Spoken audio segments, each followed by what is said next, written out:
Ciudor. Assalamualaikum warahmatullahi wabarakatuh. Selamat pagi, selamat siang, selamat sore, selamat malam, dimanapun kalian berada. Bagaimana nih kabarnya? Semoga baik-baik saja ya, amin. Di sini kami dari kelompok 2 Kewarganegaraan Tadris Matematika International Class Program akan mempresentasikan tentang kasus disintegrasi di Indonesia. Kami beranggotakan Miftahul Firdaus, Fikhan Nurul Alim, Harum Afzaun Najwa, dan Rafida Zulfa akan mempresentasikan tentang kasus disintegrasi di Indonesia, khususnya untuk kaum buruh, dan lebih spesifiknya yaitu adalah untuk kaum buruh perempuan. Bagaimana kajiannya? Maka mari kita simak berikut ini.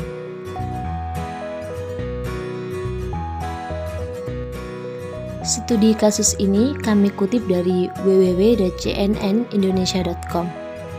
Hari Perempuan Internasional, buruh demo besar-besaran di depan gedung DPR RI. Dalam berita tersebut dijelaskan, ribuan buruh melakukan unjuk rasa di depan gedung DPR RI pada hari Selasa, 8 Maret 2022, yang bertepatan dengan peringatan International Women's Day atau Hari Perempuan Internasional. Masa aksi tersebut berasal dari berbagai organisasi seperti serikat buruh, serikat petani, pekerja rumah tangga, hingga organisasi perempuan.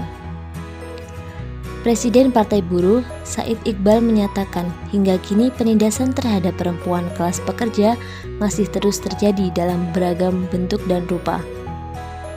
Fenomena tersebut masih menjadi salah satu masalah utama yang dihadapi oleh kelas pekerja, tidak terkecuali pekerja atau buruh perempuan. Menurut Said Iqbal, dari sistem kerja yang dipenuhi ketidakpastian dan kerentanan tersebut, lahir ketidakpastian upah, tidak terjaminnya hak-hak dasar buruh, hingga berbagai hambatan dalam berserikat. Apalagi di tengah pandemi COVID-19 ini, masalah-masalah itu kian bertambah berat. Buruh perempuan harus menanggung beban domestik yang berlipat di tengah keharusan mencari nafkah karena situasi ekonomi yang semakin sulit. Ketiadaan perlindungan negara berupa jaminan sosial yang memadai juga semakin dirasakan dampaknya. Kemudian, ia juga menambahkan banyak tempat kerja yang tidak menyediakan perlindungan memadai untuk mencegah pekerja atau buruh dari COVID-19. Selain itu, maraknya putusan hubungan kerja atau PHK yang semakin tinggi juga membuat para buruh perempuan kesulitan untuk mempertahankan kehidupan sehari-hari.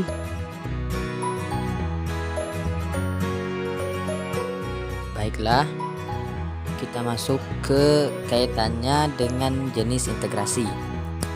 Kita tahu integrasi adalah upaya menyatukan beberapa kelompok yang kecil menjadi satu kesatuan. Nah, dalam berita tersebut ada keterkaitan dengan jenis-jenis integrasi, yakni yang pertama integrasi politik. Integrasi politik di sini yakni adanya hubungan elit dengan massa, baik antara elit politik dan massa pengikut. Dalam kasus berita tersebut, kita mengetahui bahwa adanya elit politik yakni Said Iqbal, Presiden Partai Buruh, dan para massa dari berbagai organisasi seperti serikat buruh, serikat petani, pekerja rumah tangga, hingga organisasi perempuan. Integrasi dalam hal ini, demo, berarti seluruh warga Indonesia masih peduli akan peran perempuan dalam segala hal kehidupan, baik dari rumah tangga maupun di dunia kerja. Yang kedua, integrasi sosial budaya, yakni penyesuaian unsur-unsur yang berbeda dalam masyarakat sehingga menjadi satu kesatuan. Nah, kaitan integrasi dari berita tersebut adalah menyatukan dari kalangan perempuan seperti serikat buruh, serikat petani, pekerja rumah tangga, hingga organisasi perempuan yang ada di Indonesia untuk menuntut hak-hak mereka pada Hari Perempuan Internasional ke DPR, di mana sebelumnya mereka mempunyai tujuan dari komunitas masing-masing dan jadi bersatu karena terintegrasi Hari Perempuan Internasional. Selanjutnya adalah faktor penyebab disintegrasi. Tantangan integrasi yang berhubungan dengan kasus ini adalah tantangan vertikal, yaitu kesediaan para pemimpin untuk terus-menerus berhubungan dengan rakyatnya. Pemimpin mau mendengar keluhan rakyat, mau turun ke bawah dan dekat dengan kelompok-kelompok yang merasa dipinggirkan. Faktor-faktor yang menjadi penyebab kasus ini menyebabkan disintegrasi bangsa adalah: yang pertama, sistem kerja yang dipenuhi ketidakpastian dan kerentanan tersebut lahirlah ketidakpastian upah, tidak terjaminnya hak-hak dasar buruh, hingga berbagai hambatan dalam berserikat atau dalam suatu perusahaan. Jadi banyak sekali perusahaan di Indonesia yang sistem kerjanya tidak jelas, yang upahnya juga tidak jelas. Kemudian hak-hak dasar buruh, apalagi hak-hak buruh perempuan itu seringkali terabaikan. Kemudian poin yang kedua, hingga kini penindasan terhadap perempuan kelas pekerja masih terus terjadi dalam beragam bentuk dan rupa. Hal ini artinya permasalahan mengenai kesetaraan gender masih ada di lingkungan pekerja. Kemudian yang ketiga, para buruh perempuan harus menanggung beban domestik yang berlipat di tengah keharusan mencari nafkah karena situasi ekonomi yang semakin sulit.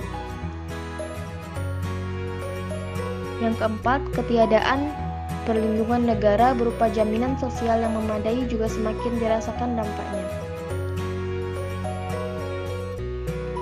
Yang kelima, maraknya putusan hubungan kerja atau PHK yang semakin tinggi juga membuat para buruh perempuan kesulitan untuk mempertahankan kehidupan sehari-hari. Dari beberapa poin di atas, bisa disimpulkan bahwasanya masih ada permasalahan mengenai kesetaraan gender di lingkungan kerja. Masih banyak sekali permasalahan mengenai kesetaraan gender di lingkungan kerja. Kemudian masih banyak juga perusahaan yang menelantarkan hak-hak buruh perempuan demi mengejar efisiensi dan efektivitas produksi perusahaan. Jadi banyak sekali perusahaan ini yang seringkali menelantarkan hak-hak buruh perempuan demi mengejar efektivitas produksi perusahaan tersebut. Para pengamat buruh dan gender berargumen bahwasannya penindasan hak buruh perempuan merupakan akibat dari budaya patriarki di sektor ketenaga kerjaan di Indonesia. Lagi-lagi stigma mengenai patriarki ini sudah menjadi hal yang biasa di Indonesia. Oleh karena itu, kaum wanita itu dianggap lemah dan buruh perempuan seringkali diperlakukan semena-mena. Di banyak perusahaan di Indonesia, buruh perempuan dipersulit untuk mendapatkan cuti haid ini sebagai contoh ya. Di banyak perusahaan di Indonesia itu, buruh perempuan dipersulit untuk mendapatkan cuti haid. Yang sebenarnya hal ini itu sudah dilindungi dalam Undang-Undang Ketenagakerjaan Nomor 13 Tahun 2003. Banyak juga perusahaan yang lalai menjamin keselamatan buruh perempuan, yang berakibat buruh perempuan tersebut rentan sekali mengalami pelecehan dan kekerasan seksual di dalam pekerjaannya. Dari kajian sebelumnya, maka kami memiliki beberapa alternatif penyelesaian tentang masalah yang sebelumnya disinggung. Yang pertama yaitu kami bereferensi dari penyelesaian masalah yang ada di negara Jepang. Mereka menyelesaikan masalah tentang buruh, yaitu di mana mereka membuat lembaga yang tidak terikat antara buruh, pemerintah maupun si pengusaha, yang mana fungsi mereka yaitu adalah menghubungkan dari ketiga aspek tersebut sebagai penengah dan mediator antara ketiga hal tersebut dan menjadi penyelesaian antara ketiga hal tersebut. Jadi mereka memberikan solusi dan menjadi penghubung di antara keduanya agar tidak terjadi miskomunikasi dan terjadi kemufakatan di antara ketiganya. Lantas yang kedua yaitu kami memiliki saran yaitu untuk membuat undang-undang untuk melindungi kaum perempuan. Sebenarnya undang-undang untuk tersebut sudah ada, tapi tidak segera disahkan, masih berupa RUU. Nah, untuk itu semoga segera disahkan dan semoga terlaksana dengan baik. Semoga kaum perempuan bisa terjaga. Semoga, amin. Dan yang ketiga yaitu yang menjadi faktor utama dari kesemuanya yang permasalahan pada sekitar perempuan, yaitu adalah minimnya kesadaran tentang kesetaraan gender. Karena di Indonesia sendiri sudah mengenal sistem patriarki dan ibaratkan sosok perempuan itu lebih rendah daripada laki-laki. Maka untuk itu sejak dini kita harus tanamkan bahwa antara manusia laki-laki dan perempuan itu sama.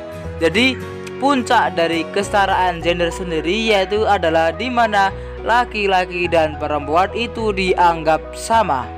Jadi mungkin tersebut adalah 3 solusi alternatif yang kami miliki dari hasil diskusi kami bersama. Cukup sekian dari kami, semoga kalian dapat memetik hikmah yang terkandung dalam presentasi kali ini, dan semoga kalian dapat terapkan dan sadar akan pentingnya hal tersebut. Burung cendawan, burung cendrawasih. Cukup sekian, terima kasih. Wassalamualaikum warahmatullahi wabarakatuh. Bye bye.